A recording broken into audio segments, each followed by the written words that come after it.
अरे अरे ये तो अनर्थ हो गया, अनर्थ। लड़की का पिता और इतना घमंड, इसी को तो कहते हैं घोर कलयुग। हाँ भैया, अब क्या कसर रह गई कलयुग आने में। कहाँ तो लड़की वाले हमेशा लड़के वालों के कदमों में झुके रहते थे, और आज लड़की के पिता में इतनी अकड़। बताइए। ये तो पाप है, और पाप की सजा उन्हें मिलेगी जरूर। नरक में जाएंगे ऐसे लोग। अरे नरक में तो मरने के बाद जाएंगे, लेकिन जब जीते जी लड़की का ब्याह नहीं होगा ना, तो पूरा घर नरक बन जाएगा। लेकिन मुझे तो लगता है उस आदमी को इस बात का भय नहीं कि उसकी बेटी का ब्याह हो पाएगा या नहीं। फिर ऐसे आदमी को दंड देने का उपाय ही क्या है? भगवान जो दंड देगा वो तो देगा ही, लेकिन हमें भी कोई उपाय सोच लेना चाहिए इस बात का मुंह तोड़ जवाब देने के लिए। यही तो मैं भी सोच रहा हूं, इसको भगवान के भरोसे नहीं छोड़ा जा सकता ना। इस बात का तो बदला मैं लेके रहूंगा दीदी। आज आज आज जीजा जी जिंदा होते तो मैं अदालत तक। अदालत? अच्छा आइडिया है। क्या दीदी? मैं बताता हूं। मैं अभी आया बस। नमस्ते वकील साहब। अरे तुम पहचाना ना? अरे भाई, तुम्हें कैसे नहीं पहचानूंगा। तुम्हारे जीजा जी के पास तो मैं असिस्टेंट था, तुम्हें कैसे भूल सकता हूँ। बैठो ना, बैठो बैठो। नहीं, दरअसल मुझे आपसे एक बहुत जरूरी काम। बोलो बोलो। वो अनुपम की शादी। अरे भाई, उन दिनों मैं शहर से बाहर चला गया था, इसलिए आ नहीं सका। कैसी रही शादी? क्या बताऊं, लड़की वाले कानपुर से आए थे। लेन देन के मामले में कुछ बातचीत हुई, फिर बारातियों को खाना वाना खिलाया, और विवाह की रस्म पूरी किए बगैर हम सबका अपमान करके वहां से भगा दिया। ये तो बहुत बुरा हुआ, लेकिन कमाल है, लड़के वालों को तो बिना रस्म वापस आते सुनना था, मगर ये तो बिल्कुल असंभव बात हो गई। बस इसी सिलसिले में आपसे सलाह लेने के लिए आया हूं। मैं विवाह के वचन भंग और मानहानि का दावा करना चाहता हूं बाबू शंभुनाथ पर। मैं चाहता हूं दावा के पेपर्स आप ही तैयार कीजिए। नहीं, ऐसा भूल कर भी ना करना। ये बातें इतनी व्यक्तिगत होती हैं कि इन्हें जितना उभारोगे उतना ही कीचड़ उछल कर खुद पर आएगा। एक बात और, ऐसा करने से जो तमाशा बाकी रह गया है वो भी पूरा हो जाएगा। मेरी मानो तो ये गलती भूल कर भी ना करना।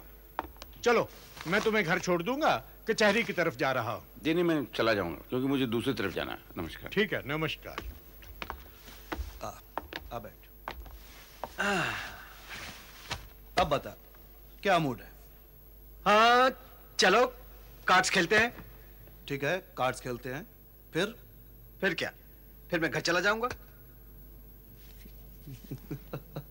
बस? और कुछ भूल तो नहीं रहा? क्या? अरे वही कानपुर वाली के बारे में थोड़ा थोड़ा पूछते रहना। हाँ, वो भी। पर दादा, आप भी कभी पूरे विस्तार से उसका वर्णन नहीं करते। बस जितना पूछता हूं उसी में हाँ ना करके आप मुझे टाल देते हैं। दादा, आज ऐसा नहीं चले। आज जरा कुछ इस तरह साफ साफ उसके बारे में बताओ कि मैं कम से कम मन में उसकी एक तस्वीर तो बना सकूं। सच बात तो यह है कि मुझे उसके बारे में सुनना बहुत अच्छा लगता है। अच्छा, मैं जान सकता हूं क्यों? क्योंकि मन में एक तस्वीर बनती है नफरत के लिए। नफरत के लिए? नफरत के लिए या प्यार के लिए? कुछ भी बताओ दादा, पर मुझे बताओ। अच्छा ठीक है, पहले मैं कार्ड्स ले आऊं, फिर खेलते भी रहेंगे और उसके बारे में बातचीत भी करते रहेंगे। अच्छा, ठीक है? ठीक है।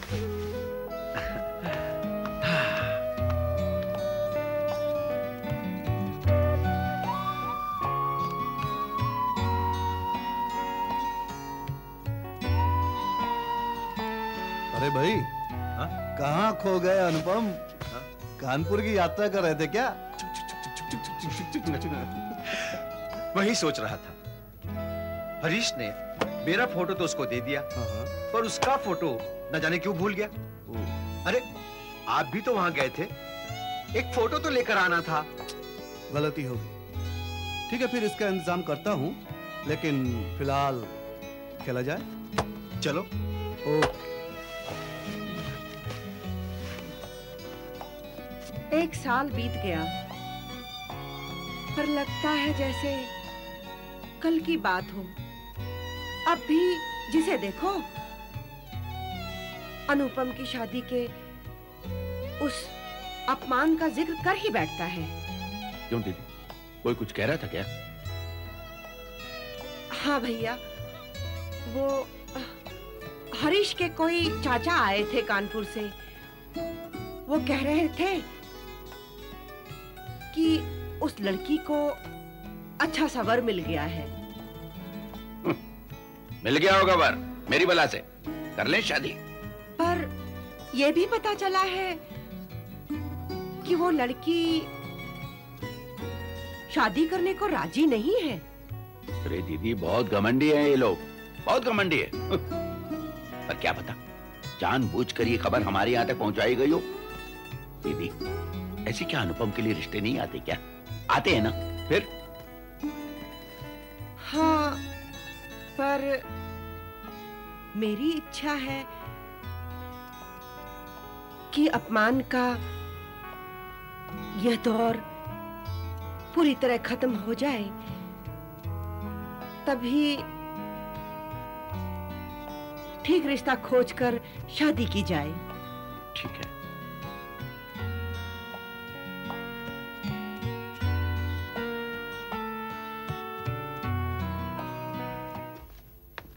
उठो बेटी, खाना तो खा लो। इतने दिन हो गए तुमने एक कोर भी नहीं खाया है। आखिर खाने से क्या दुश्मनी? देखो, तुमने केश भी तो ठीक से नहीं बांधे।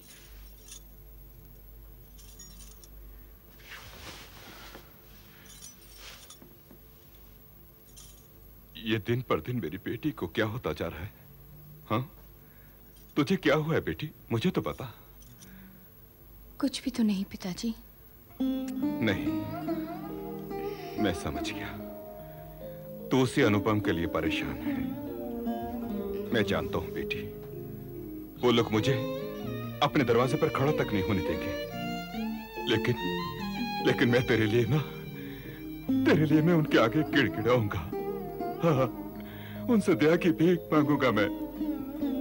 लेकिन मैं अपनी बेटी के लिए अनुपम की बारात जरूर लेकर आऊंगा, जरूर लेकर आऊंगा। बेटा, मेरी बात मान लो। कल्याणी को यूं मत ठुकराओ बेटा। देखो, उसने कई दिन से कुछ नहीं खाया है। वो मर जाएगी बेटा, वो मर जाएगी। उसे बचा लो, उसे बचा लो, उसे बचा लो, उसे बचा लो। आइए आइए आइए। मैं ये शादी नहीं करूंगा। मैंने तो सिर्फ बदला लेने के लिए तेरी बात मान ली थी बुड्ढे। भूल गया वो दिन जब तूने भारी सभा में मेरा अपमान किया था। आज मैं तेरा अपमान करूंगा। नहीं, ऐसा मत करना बेटी, ऐसा मत करना। मेरी गलतियों की सजा मेरी बेटी को मत दो। भगवान के लिए मेरी बेटी की जिंदगी बचा लो। भगवान के लिए मैं तुम्हारे पैरों में अपना सिर रखता हूं।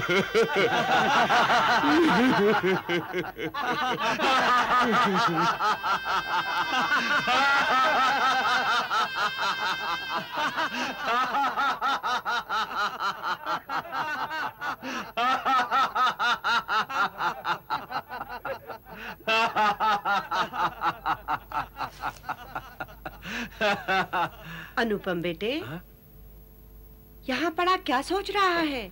काम पर नहीं जाना है क्या? नहीं माँ, न जाने मन क्यों बेचैन है। मैं थोड़ा आराम कर लूं, फिर बाहर निकलूंगा। ठीक है बेटा, ठीक है। मैं जरा मंदिर होकर आती हूँ। वापस आकर तुझे जगा दूंगी। अच्छा, तब तक के लिए तू सो जा। अच्छा।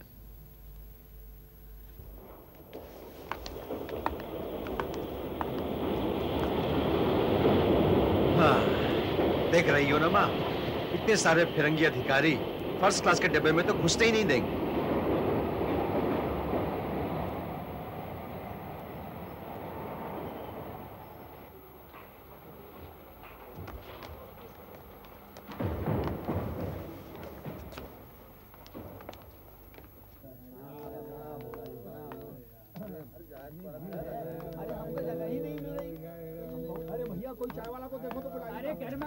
आओ माँ, चलो जल्दी करो।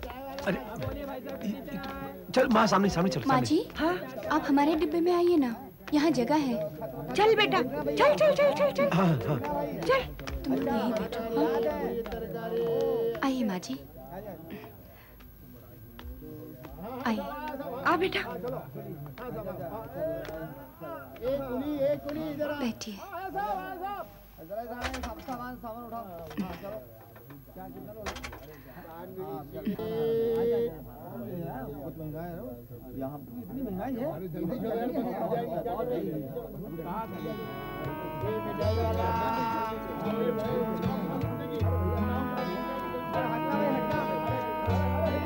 दीदी दीदी, वो खरगोश वाली कहानी सुनाइए ना दीदी। दीदी दीदी, फिर से वही कहानी सुनाइए ना। हाँ दीदी, सुनाइए ना। अरे वही एक कहानी कितनी बार सुनोगी? चलो मैं तुम्हें एक नई कहानी सुनाती हूँ। दीदी दीदी, वही कहानी सुनाइए ना, आपकी आवाज बहुत प्यारी है।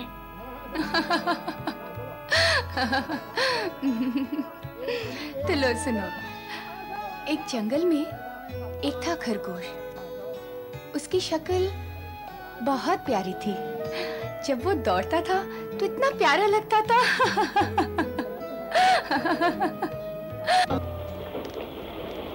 दालमोट ले लो, दालमोट। दालमोट ले लो, दालमोट। दालमोट ले लो, दालमोट। दालमोट ले लो, दालमोट। दालमोट ले लो, दालमोट। एक आने की दालमोट दे देना। दालमोट ले लो, दालमोट। दालमोट ले लो, दालमोट। लो, खाओ। अरे मुझे निकल जाने दो भाई।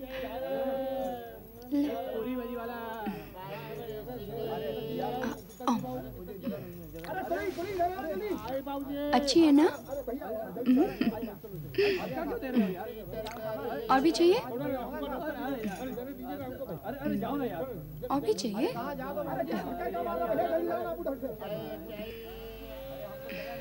इस डब्बे की 2 बर्थ पहले से ही 2 सावधान रिजर्व करा रखी है। आप लोगों को दूसरे डब्बे में जाना होगा। नहीं, हम ये डिब्बा खाली नहीं करेंगे, क्योंकि ये डिब्बा पहले से रिजर्व नहीं करवाया गया था। ठीक है।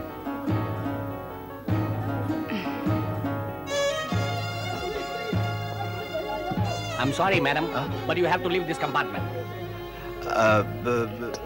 कुली, कुली। नहीं, आप कहीं नहीं जाएंगे।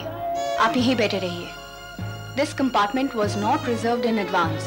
You are telling a lie. Okay. Okay.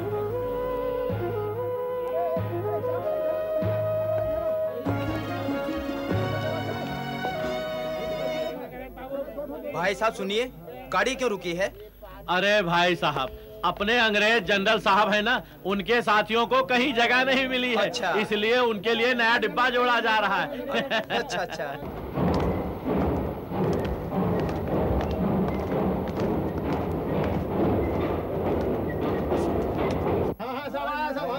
चलो। हाँ साहब। एक कुली इधर आ। सामान उठाओ। अच्छा। चलो। क्या चलोगे?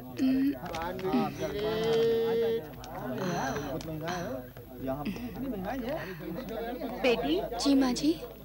तुम्हारा नाम क्या है बेटी? कल्याणी। तुम्हारे पिताजी, उनका क्या नाम? जी वो कानपुर में डॉक्टर हैं और उनका नाम है श्री शंभुनाथ सेन।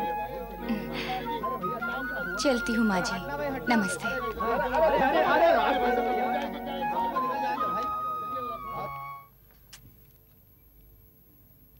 तो अनुपम मानेगा नहीं ना? दीदी, मैं तो कहता हूं उसे एक बार फिर से समझा दो। वो दुनिया में कहीं भी चला जाए पर कानपुर न जाए, बस। मैंने भी तो बहुत समझाया है, पर वो मानता ही नहीं। अब कानपुर में रहकर नौकरी करने की बात होती तो मैं कभी मना नहीं करती, पर वो तो शंभुनाथ सेन से मिलकर अपनी शादी के लिए प्रार्थना करने जा रहा है। क्या? वो बिल्कुल गधा है, गधा। जब बेइज्जत करके वहां से भगा दिया जाएगा तब उसे होश आएगा। दीदी, भैया भैया और एक बार कोशिश करो, शायद मान जाए। नहीं दीदी, नहीं, बिल्कुल नहीं। मैंने उसे जितना समझाना था समझा दिया, बस। मैं तो उसे स्टेशन तक छोड़ने नहीं जाऊंगा, कह देता हूं। भैया, ओफो।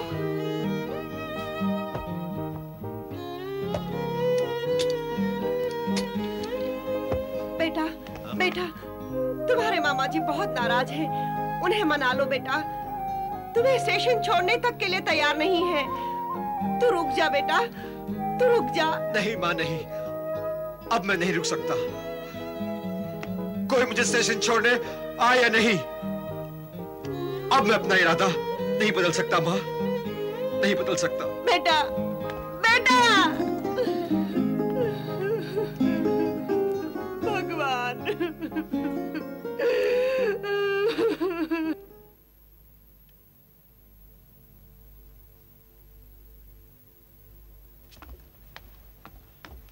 आप अंदर जाइए। हाँ, आप। हाँ।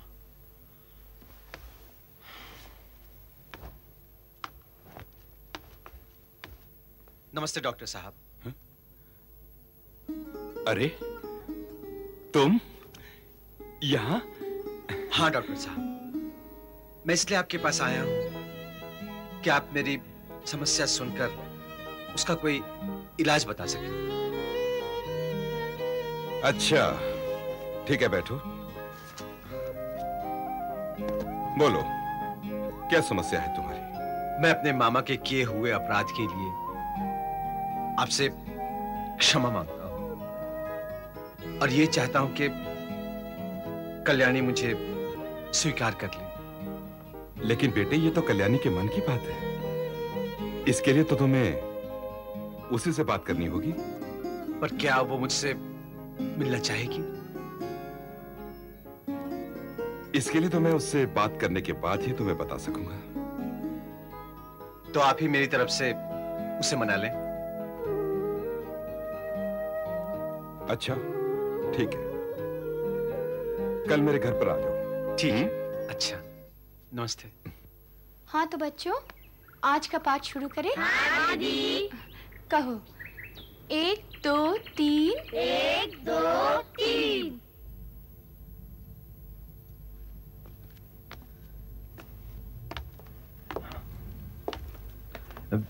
नमस्ते। नमस्कार। नमस्ते। नमस्ते।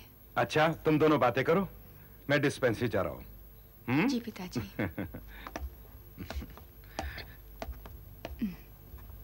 बैठिए ना। हाँ।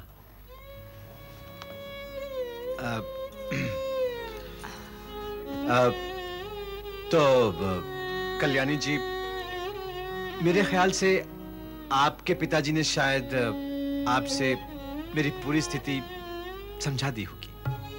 जी। तो मैं ये समझूं कि आपने मुझे माफ कर दिया।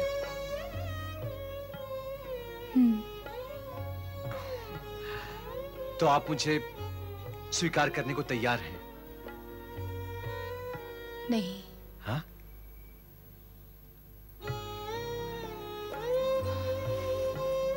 मैं अब शादी नहीं कर सकती। क्यों? माता की आज्ञा है, मातृभूमि की आज्ञा है। मतलब इस वक्त भारत माता को जरूरत है मेरे जैसे समर्पित शिक्षिकाओं की, जो बच्चों को पढ़ाने के साथ साथ अपनी देशभक्ति का पाठ भी सिखा सके। मैं समझ गया। अब मैं कभी आपसे शादी की बात नहीं करूंगा। हाँ, आपसे एक लगाव सा हो गया है।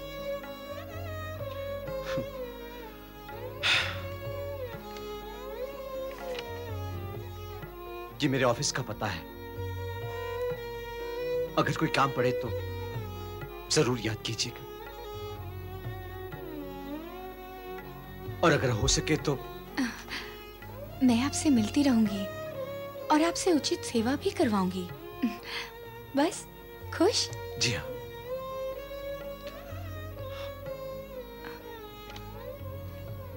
नमस्ते। नमस्ते।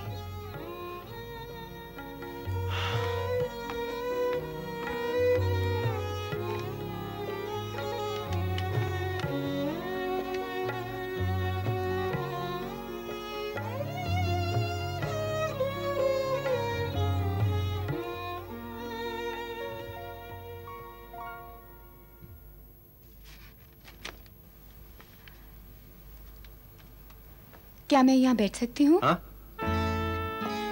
अरे आप? हाँ हाँ, बैठिए ना। धन्यवाद। एक काम है, करेंगे? क्या काम है, बताइए।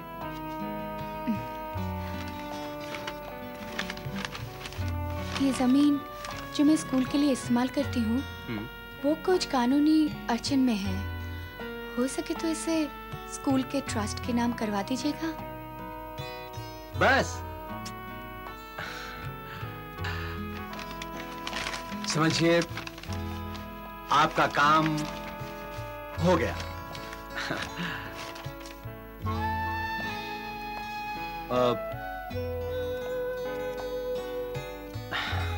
अब बोलिए,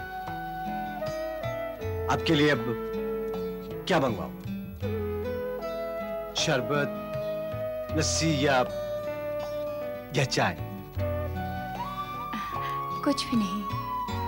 आपको अगर इनमें से कुछ भी पीना हो तो आप हमारे घर पर आ जाइएगा। आएंगे ना? हाँ?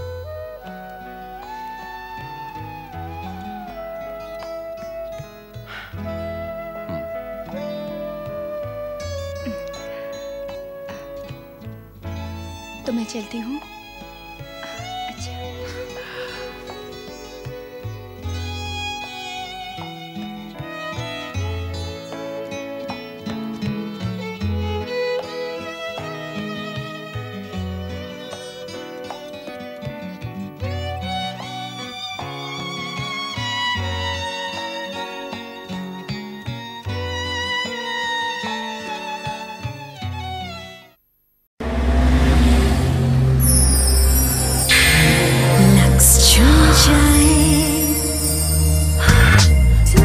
हाय, मेरी तरह जियोगी? लक्स लाए मेरी तरह जीने का मौका।